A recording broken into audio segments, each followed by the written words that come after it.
사람에게 있어서 가장 아픈 일은 무엇일까요? 사람을 가장 절망케 하는 일은 어떤 일이 있을까요? 젊은이들에게는 시련이 될 수도 있고, 직장인에게는 실직이 될 수도 있고, 어떤 이에게는 어쩌면 중한 질병일 수도 있겠죠. 그러나 우리가 정직하게 돌아보면 사람을 가장 절망스럽게 하는 것은 죽음입니다.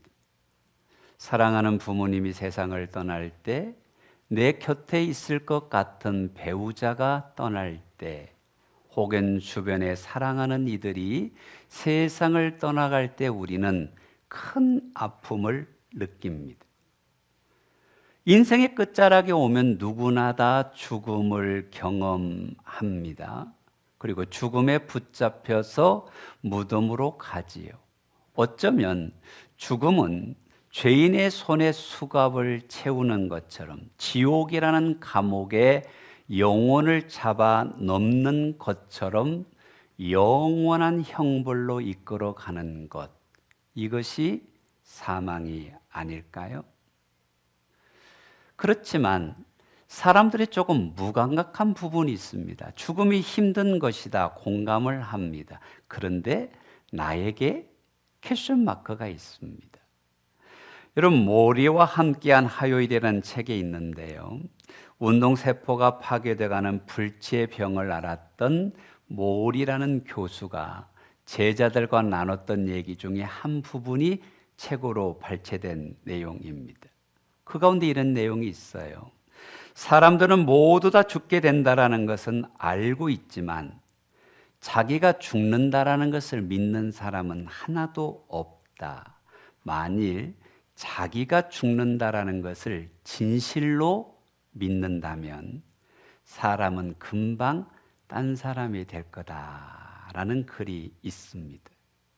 우리가 죽음을 인정을 해요. 근데 내가 그 죽음에 직면한다라는 것에 대해서는 조금 비껴 서 있는 모습들을 갖고 있다라는 것이죠. 그러나 성경은 이렇게 말씀하죠. 모든 사람은 죽는 것이 정해진 것이다. 그 이후에는 심판이 있다. 피할 수 없는 것입니다. 불가능은 없다 했던 나폴레옹도 죽었고, 항우 장사도 죽었고, 불로초를 찾았던 진시황도 죽었습니다. 심지어 석가모니도 죽었고 알라도 죽었습니다. 그렇지 않습니까? 우리가 고속도로를 쭉 차로 가다 보면 고속도로 주변에 수많은 무덤들을 보면서 느끼는 것이, 모든 인생의 갈 길이 저 길이구나. 그런데 기독교와 다른 종교와의 차이를 보여주는 하나의 책이 있습니다. 그 책이 극락의 불나비라는 제목인데요, 승려이었다가 예수님을 만나고 목사가 된 김성화 목사님이라는 분이 지은 책입니다. 그분이 경북대학교를 나오고 승려가 되어서 포교국장, 교육국장 같은 중직을 역임한 영향력 있는 스님이었습니다. 그는 늘 인생의 생과 사, 영생에 대해서 고민을 갖고 있었는데, 어느 날 타종교의 경전인 성경을 읽다가 내가 그토록 찾던 인생의 진리가 여기 있구나라고 깨닫게 됩니다. 그러면서 그가 개종을 하게 된 이유를 설명한 내용이 있는데요, 옛날 인도의 구시라성에 시달림에서 한 젊은 가부가 심하게 애통을 하는 중에 석가모니를 만납니다. 왜 그렇게 아파하십니까? 그러니까 그 과부가 병으로 죽은 외아들을 이 석가모니에게 살려달라고 간청을 하지요. 그 간청을 들은 석가모니가 이렇게 이야기를 합니다. 오늘 중으로 이 세상에서 한 번도 죽음을 맛보지 않은 집에 가서 쌀 한 줌을 가져다가 끓여 먹이면 살아날 것이다. 엄마가 얼마나 열심히 찾아다녔겠습니까? 근데 저녁이 되어도 석가모니에게 와서 하는 말이 아무도 한 곳도 안 죽은, 집안에 죽지 않은 사람이 있는 집이 없습니다. 그때 석가가 이렇게 가르칩니다. 자매여, 생자 필멸이니라. 사람이 나면 반드시 죽는 것, 인연 따라 일어나 인연 따라 없어지는 것이니 너무 슬퍼하지 마시오. 죽음을 해결한 것이 아니라 죽음을 위로하신 것이었습니다. 이때 우리는 예수님의 처방을 한번 생각해 볼 수 있습니다. 나인성 가부의 아들이 죽었습니다. 예수님께서 그 소년을 잡아 일으켜 살리셨습니다. 아멘. 여러분, 모든 종교는 죽음을 이야기합니다. 죽음이 결론입니다. 그러나 예수님에게는 나는 부활이요 생명이니 나를 믿는 자는 죽어도 살겠고, 아멘. 달리다금 소녀야 일어나라, 살리셨습니다. 같은 죽음 앞에 예수님만이 생명이요 예수님만이 부활의 능력이 되신 줄로 믿습니다. 석가모니가 그랬다고 그래요. 나는 죽으나 나의 가르침은 영원히 남을 것이다. 예수님께서는 말씀하셨습니다. 인자가 장차 사람들의 손에 넘겨 죽임을 당하고 제3일에 살아나리라.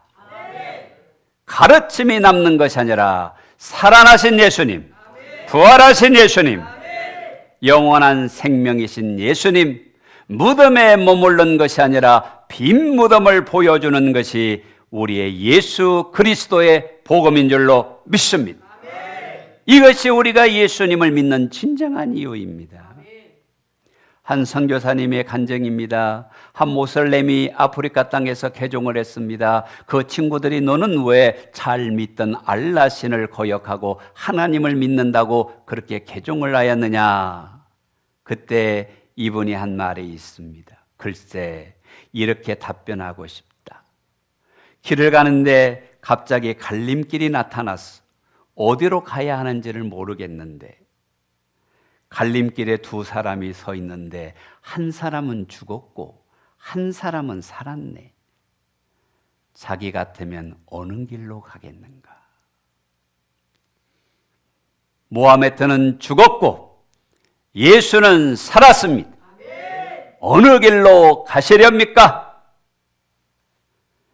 오늘 예수님께서 새벽에 부활하심으로 죄를 이기고 사망을 이기고 지옥 권세를 이기고 승리에 부활하신 줄로 믿습니다. 이 영원한 생명이 부활주일 우리의 믿음 되기를 주의 이름으로 축복합니다. 부활은 사망을 이긴 것입니다.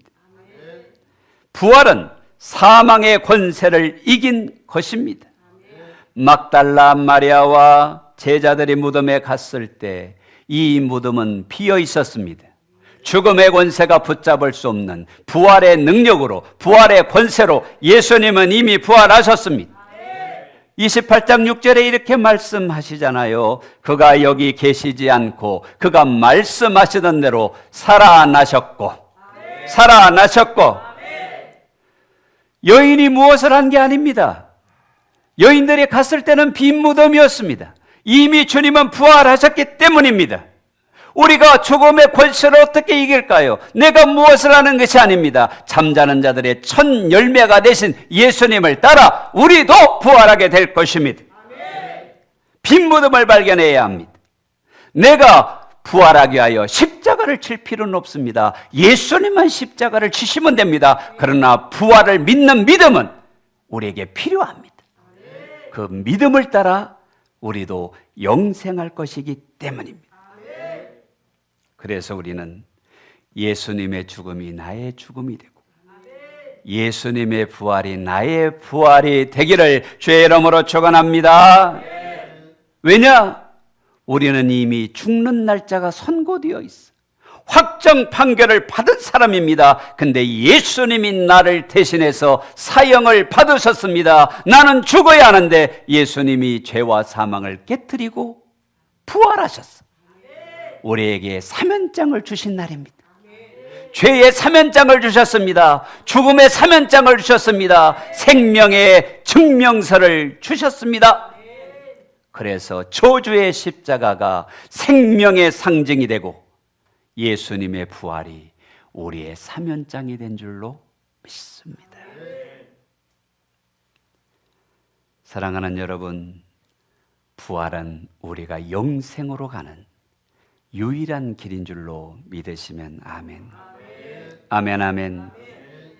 여러분, 우리가 나무가 푸른 잎을 맺고 열매를 맺기 위해서는 뿌리가 튼튼해야 하는 것처럼 우리가 영생의 열매를 맺기 위해서는 예수님이 나를 위해 죽으셨고 죄와 사망의 권세를 깨뜨리고 부활하셨습니다. 이 믿음의 뿌리가 튼튼해야 될 줄로 믿습니다. 보이지 않지만 그 믿음은 우리를 살립니다. 여러분, 심장이 보이지 않지만 1분에 80번 이상을 뛰면서 우리의 생명을 살려가고 있는 것처럼 우리의 믿음은 영생의 꽃이 되고 영생의 열매가 될 줄로 믿습니다. 그래서 부활은 선물인 것이지, 나의 힘과 노력이 아니라 하나님의 은혜로 주어진 선물인 것입니다. 너희가 그 은혜로 인하여 믿음으로 말미암아 구원을 받았으니 이것은 너에게서 난 것이 아니요 하나님의 선물이라. 에베소 2장 8, 9절에서 말씀하신 것이지요. 하나님의 선물이라. 기억하셔야 될 것은 이 부활의 은혜 앞에 죄의 권세를 뛰어넘을 수 있습니다. 사망의 권세를 뛰어넘을 수 있습니다. 질병의 권세가 정복되었습니다. 이 부활의 권세 앞에 마귀의 권세는 깨뜨려졌습니다. 우리의 영적인 절대 무기가 무엇이냐? 부활 신앙이다. 총균쇠라는 책이 있습니다. 철기 문화를 가진 200명의 군사가 맨손으로 달려드는 8만 명의 군대를 이긴 이야기가 기록되어 있습니다. 그 이유는 단 하나, 절대 무기, 철기가 있기 때문입니다. 여러분, 우리의 영적인 절대 무기가 무엇일까요? 죄를 이기는 절대 무기가 무엇일까요? 사망을 이기는 절대 무기가 무엇일까요? 부활입니다. 이래서 부활 신앙이 필요한 것입니다. 부활 신앙을 가진 자는 주님과 함께 승리의 영광에 나팔부는 그날 영생의 자리에 들어가게 될 줄로 믿습니다. 예수님 부활하셨습니다. 우리도 부활할 것입니다. 같이 하십시다. 예수님 부활하셨으니 나도 부활합니다. 할렐루야. 여기서 우리가 한 번 더 생각해야 할 것은 부활의 첫 증인입니다. 오늘 본문의 시작이 막달라 마리아와 다른 사람들이 무덤에 왔다가 예수님의 부활을 목격하는데 마가복음 16장 9절을 보면 꼭 집어서 막달라 마리아가 부활의 첫 증인이라고 이야기합니다. 같이 한번 읽어보십시다. 예수께서 안식구 첫날 이른 아침에 살아나신 후 전에 7 귀신을 쫓아내어 주신 막달라 마리아에게 먼저 보이시니, 아멘. 막달라 마리아에게 처음 보여주셨다. 여러분, 막달라 마리아는요 평범한 여인입니다. 수제자였던 베드로가 아닙니다. 예수님께 가장 사랑을 받았던 사도 요한도 아닙니다. 그저 주님의 은혜를 받았던 여인입니다. 그가 왜 부활의 첫 증인이 되는 영광을 누렸을까? 이것이 중요합니다. 그것은 예수님의 은혜를 알고, 뭘 알고? 예수님을 따랐기 때문입니다. 누가복음 8장 1절을 보면 이 여인에 대한 사연이 나옵니다. 7 귀신 들렸던 그가 막달라 마리아는 여인이 예수님께서 고쳐주신 줄로 믿으시지요? 귀신에서 치유됐습니다. 마음의 평안을 누렸습니다. 인생의 새로운 삶을 살게 되었습니다. 얼마나 좋은지, 얼마나 감사한지. 주님의 은혜입니다. 주님의 은혜이니 주님을 따라 살겠습니다. 계속 예수님을 수종드는 자로 살아갑니다. 여러분, 사람이 좋은 일이 있을 때는요, 많은 이들이 따르지요. 생각을 해보세요. 예루살렘 윗성을 할 때 수많은 사람들이 호산나 다윗의 자손이여 찬송하리로다 외쳤습니다. 예수님 주변에 수만의 사람이 있었습니다. 그런데 예수님께서 십자가에 달리실 때 그분은 외로우셨어요. 수석제자인 베드로도 도망가고 제자들도 다 떠나갔습니다. 근데 그 현장을 보며 가슴 아파하고 눈물을 흘렸던 사람이 누군지 아십니까? 마가복음 15장을 보면 막달라 마리아라고 말합니다.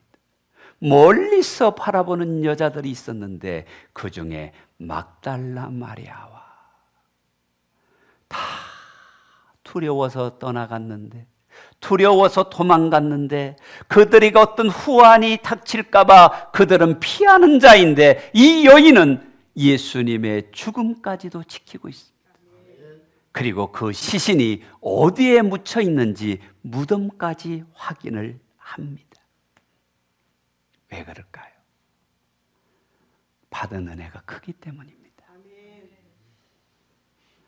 여러분, 어떤 사람이 믿음의 헌신을 하느냐? 십자가의 사랑이 너무나 큼을 알아. 십자가의 은혜가 너무나 위대함을 알아. 그 은혜가 내 가슴에 밀물처럼 다가올 때, 강물처럼 흐를 때 그들이 헌신하더라고요. 왜? 많은 사랑을 받았기 때문에 그렇습니다. 옥합을 깨트린 마리아가 왜입니까? 받은 은혜가 크기 때문입니다. 은혜를 알고 은혜를 따라 주님 앞에 헌신하는 자가 되었더니 예수님의 그 영광의 부활의 첫 증인이 마리아였습니다. 성도 여러분, 은혜를 알고 주님을 따르는 자, 부활의 영광과 은혜와 능력을 누리게 될 줄로 믿기에 주님을 따라 사명의 길을 갑시다. 헌신의 길을 갑시다. 할렐루야. 여러분, 금이 귀한 이유가 무엇입니까? 변하지 않는 것입니다. 우리의 믿음이 존귀한 믿음이 되기 위해서는 환경 따라 변하지 않는 것입니다. 사람 따라 변하지 않는 것입니다. 금처럼 존귀한 믿음으로 주님을 따라 갑시다. 어느 정도였느냐면 오늘 1절 말씀을 보면 이렇게 말합니다. 안식일이 다 지나고 안식구 첫날이 되려는 새벽에 막달라 마리아와 다른 마리아가 무덤을 보려고 갔더니, 여러분, 요즘처럼 도시의 조명이 환한 때가 아닙니다. 무덤은 떨어져 있는 곳에 있습니다. 어두운 곳에 있습니다. 새벽 3시에서 6시 사이를 그렇게 말하는 그 첫 시간, 여인들이 무덤을 찾아갈 때 얼마나 두려웠겠습니까?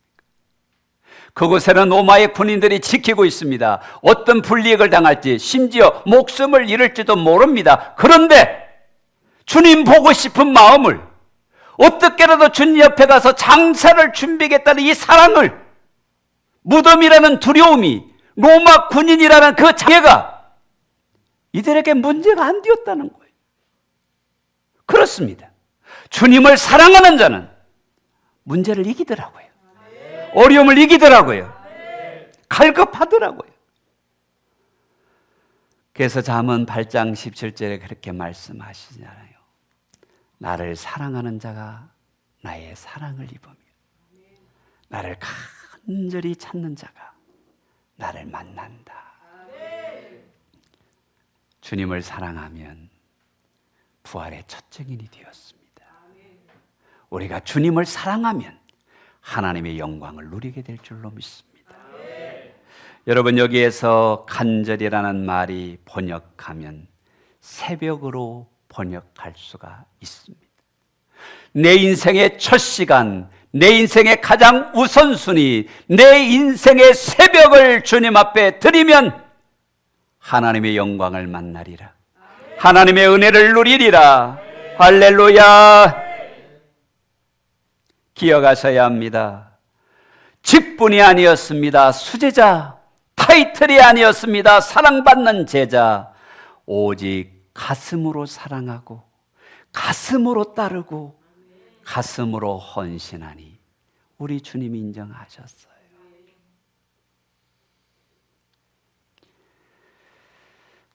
부활의 첫 증인의 영광 여러분 되기를 주의 이름으로 축복합니다. 이들이 부활의 첫 증인이 되고 나서 주님이 이제 말씀하십니다. 이 기쁨을 맛보았으면 부활의 증인이 되라. 우리 옆 사람 한번 축복할까요? 부활의 증인이 됩시다. 부활의 영광 가운데 6절과 7절을 보면 네 단어가 주목해서 보입니다. 와서 그가 누우셨던 것을 보라. 또 빨리 가서 그의 제자들에게 이르되 그가 죽은 자 가운데서 살아나셨고 너희보다 먼저 갈릴리로 가시나니. 따라해 보십시다. 와서 빨리 가서 이르되 갈릴리로 가라. 여러분 생각을 해 보십시오. 와서 보라는 거예요. 빈 무덤이다. 죽음을 이겼다. 이미 예수님은 죽음에서 벗어났다. 이 현장을 보라는 거예요. 와서 보라는 거예요. 그리고 뭐라고 해야 합니까? 빨리 가서 이르라는 거예요. 외치라는 거예요. 주님이 부활하셨다고. 이 여인들의 표정을 한번 잠깐 상상해 보세요. 무덤에 갈 때 슬픔에 가득 찼습니다. 두려움이 있었습니다. 걱정이 있었습니다. 근데 부활하신 주님을 만났어요. 막 달려가지 않았겠습니까? 제자들이 그 여인을 봤을 때 비정상이야. 지금 예수님이 돌아가신데 뭐가 저렇게 흥분해가지고 뭐가 저렇게 기뻐서. 이것이 은혜입니다. 예수를 모르는 자는 슬픔과 절망과 고통 가운데 있지만 예수님을 만나면 편합니다. 예수님을 만나면 생명이 역사합니다. 슬픔이 변하여 찬송이 됩니다. 할렐루야. 바로 이런 부활의 능력을 경험하는 우리가 되고 부활을 간증하는 믿음의 사람이 됩시다. 에릭 사우어가 이런 말을 했어요. 부활절은 예수님이 부활로 시작하여 우리 성도의 부활로 끝난다. 그러므로 우리는 두 개의 부활절 사이에 살고 있다. 그렇다면 우리는 예수님의 부활이 주는 믿음의 능력을 가지고 우리의 부활을 향하여 달려가는 사람들이다. 생각을 해보세요. 먼저 떠난 부모님이 부활하는 걸 믿는다면 우리가 얼마나 위로가 됩니까? 우리의 가슴을 찢어놓고 먼저 떠난 자녀가 있다면 예수님의 부활로 나도 부활해서 그를 다시 만난다면 얼마나 감동입니까? 이 땅에 살면서 내 몸이 좀 부족하고 연약한데 그날의 완전한 몸으로 예수님처럼 신령한 몸으로 부활할 날이 우리를 위하여 기다리고 있으니 우리는 이 소망과 이 믿음과 이 은혜 가운데 승리하는 자들이 됩시다. 그 주님이 말씀합니다. 갈릴리로 가라. 갈릴리에서 나를 만날 것이다. 여러분, 왜 갈릴리일까요? 예수님의 공생애를 보면 약 3분의 2는 갈릴리에서 사역을 하셨어요. 여러분, 예수님이 제자를 부르신 곳이 갈릴리입니다. 수많은 병자를 치유하신 곳이 갈릴리입니다. 산상수훈을 말씀하신 곳이 갈릴리입니다. 예수님께서 바로 이 갈릴리에서 오병이어의 기적을 행하셨고 바다 위를 걸으셨고 수많은 병든 자를 치유하셨어요. 제자들이 배와 그물을 버려두고 예수를 따르겠다고 선언한 곳이 갈릴리예요. 그런데 그들이 상처를 받았어. 주님을 부인하기도 했고 예수님의 십자가 앞에 두려움도 생겼고 사명이 꺾였어요. 주님이 묻는 것입니다. 너를 푸른 삶의 현장에 갈 일리가 아니냐? 네가 그곳에서 수많은 은혜와 능력과 기적을 맛보지 않았느냐? 갈릴리로 가서 믿음을 회복하자, 사명을 회복하자, 은혜를 회복하자, 내 안에 나를 향한 사랑을 회복하자. 그래서 베드로에게 물은 게 뭡니까? 내가 나를 사랑하느냐고 물으시는 거예요. 사랑하는 성도 여러분, 주님이 말씀합니다. 은혜의 갈릴리로, 소명의 갈릴리로, 사명의 갈릴리로, 다시 일으켜 세울 믿음의 갈릴리로 가서 우리도 위대한 사명의 사람, 헌신의 사람, 믿음의 사람들이 되기를 주님의 이름으로 축복합니다.